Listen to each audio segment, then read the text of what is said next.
Bani Israel. Ini ada hal yang penting untuk saya sampaikan. Bani artinya anak keturunan. Ya.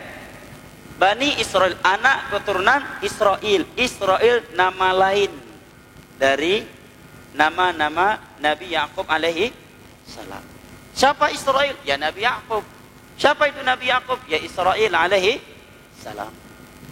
Apa dalil yang menerangkan bahwa Israel adalah nama lain Nabi Allah Yakub alaihi salam? Buka surat Ali Imran. Di sana Allah menyatakan kullu ta'ami kana halal li bani Israil illa ma harrama Israil ala nafsih.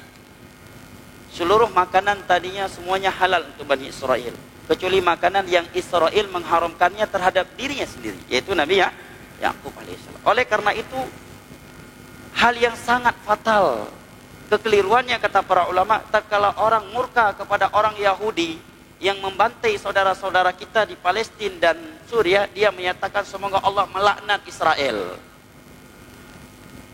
Karena Israel adalah nama lain dari Yakub, dan itu bentuk kelicikan Yahudi. Mereka pakai nama Israel agar ketika kaum mukminin marah kepada mereka, yang dilaknat Israel bukan Yahudinya. Itu salah satu kelicikan dan penjajahan dalam penggunaan kata yang dilakukan oleh kaum Yahudi.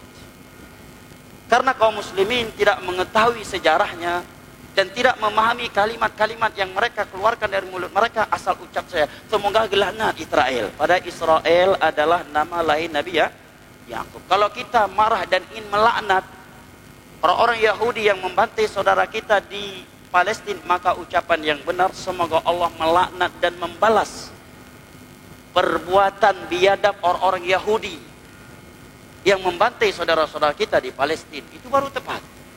Jangan kita laknat Nabi Yakub alaihi salam. Ya. Jelas ya, Ma?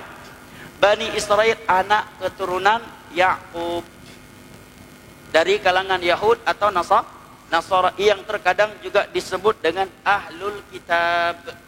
Yakub ya adalah putranya Ishak. Ishak putranya Nabi Ibrahim alaihi salam.